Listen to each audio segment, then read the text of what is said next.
Good morning. आज हम bio जियो chemical cycles देखेंगे। उसमें फर्स्ट हम देखेंगे the water cycle. What is the meaning of water cycle? Water का अर्थ से इवेपोरेट होकर स्काई तक पहुंचना, वहाँ क्लाउड का फॉर्मेशन होना और रेन फॉर्म में वाटर का फिर से अर्थ पर आना हमारा वाटर साइकिल कहलाता है। The whole process in which water evaporate and fall on the land as rain and later flows back into the seas via river is known as the water cycle। यानी ये पूरी process है जिसमें कि पानी गोल cycle के form में हमें वापस मिल रहा है। मतलब उसका अब इवेपोरेशन होना, इवेपोरेट कैसे होगा? सन से दिन के समय वो हीट की वजह से जो पानी रहेगा, कहाँ का पानी?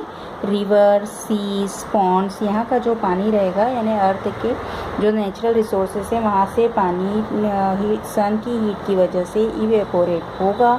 इवेपोरेट होकर वो हल्का होने की वजह से ऊपर की साइड जाएगा, ऊपर वो कूल डाउन होगा और कूल डाउन होकर क्लाउड का फॉर्मेशन करेगा। क्लाउड का फॉर्मेशन होगा, उसके बाद क्लाउड एयर से वेट में कम होने की वजह से वो हमेशा फ्लाई करते रहेंगे और एक दूसरे से जाकर मिल जाएंगे। उनके मिलने की वजह से उनका वेट हेवी हो जाएगा और वे नीचे की साइड यानी अर्थ की साइड आने लगेंगे और इस टाइप से वो नीचे रेन फॉर्म में आ जाएंगे। तो ये पूरी प्रोसेस होती है हमारी water cycle. The next cycle is the nitrogen cycle. Nitrogen हमारे एटमॉस्फेयर में 78% तक होता है and the nitrogen is also a part of many molecules essential to life like protein, nucleic acid like DNA, RNA and some vitamins. Nitrogen is found in other biological importance। अब ये क्या क्या importance रखता है? ये हमारे plant की growth के लिए ज़रूरी होता है। हमारे प्लांट की ग्रोथ की वजह से ही मतलब प्लांट पर ही हमारा फूड डिपेंड करता है, इस वजह से ये प्लांट की ग्रोथ में हेल्प करता है। जितने भी नट्स वाले प्लांट होते हैं उन मतलब बीन्स वगैरह उनमें सब में ही नाइट्रोजन बहुत अधिक पाया जाता है। अब ये नाइट्रोजन का साइकिल कैसे वर्क करता है? सबसे पहले हम देखते हैं नाइट्रोजन इन एटमॉस्फेयर। एटमॉस्फेयर में नाइट्रोजन एयर के साथ में प्रेजेंट रहती है। अब ये नाइट्रोजन ग्रीन प्लांट्स के द्वारा ली जाती है और वो वहाँ पर आकर नाइट्रोजन फिक्सेशन की प्रोसेस के थ्रू वो ग्रीन प्लांट्स जो होते हैं वो उसे एब्जॉर्ब कर लेते हैं। फिर उसके बाद में यहाँ से वो अमोनिया में कन्वर्ट होती है। अमोनिया में कन्वर्ट होने के लिए ये जो ग्रीन प्लांट्स होते हैं उनको एनिमल्स वगैरह ले लेते हैं और एनिमल्स की बॉडी में वो नाइट्रोजन पहुँच जाता है और वहाँ से वो अमोनिया में कन्वर्ट हो जाता है जो नाइट्रेट्स में कन्वर्ट होकर नाइट्रेट्स बनाता है और फिर से जाकर वो एटमॉस्फेयर में मिल जाता है। तो इस तरह से ये प्रोसेस पूरी तरीके से हो जाता है। सेम एज दूसरा इसका प्रोसेस होता है, ये हमारा ग्रीन प्लांट्स वाला प्रोसेस था।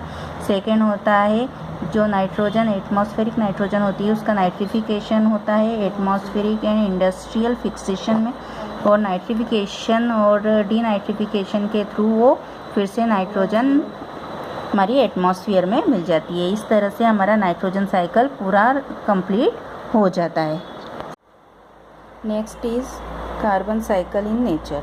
कार्बन हमारे अर्थ पर 2-3 फॉर्म में पाया जाता है। कोल में पाया जाता है, पेट्रोलियम में पाया जाता है, डायमंड में पाया जाता है और नॉर्मल कार्बन डाइऑक्साइड गैस में पाया जाता है। अब सबसे पहले हम देखते हैं कार्बन डाइऑक्साइड जो एटमॉस्फेयर में गैस फॉर्म में होती है वो सबसे पहले कहाँ आती है? प्लांट्स उसे लेते हैं ब्रीदिंग में।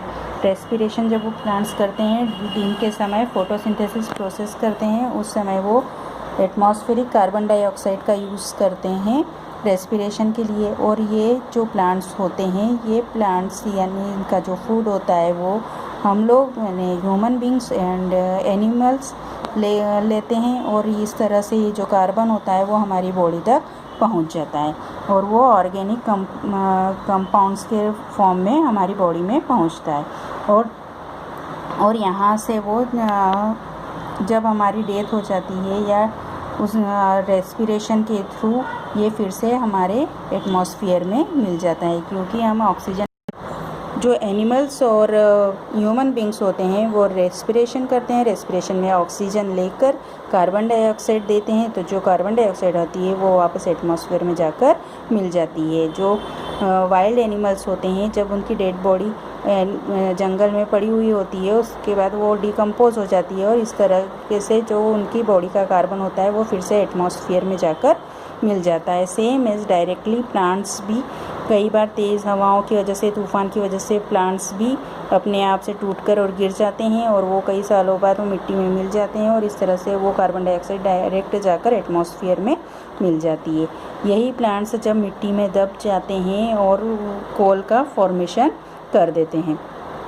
सेम एज ये जो कार्बन डाइऑक्साइड होती है वो पानी में भी जाकर मिल जाती है और कार्बोनेट्स के रूप में होती है। जो लाइमस्टोन वगैरह होते हैं उनमें भी हमारे कार्बन डाइऑक्साइड मिल जाती है।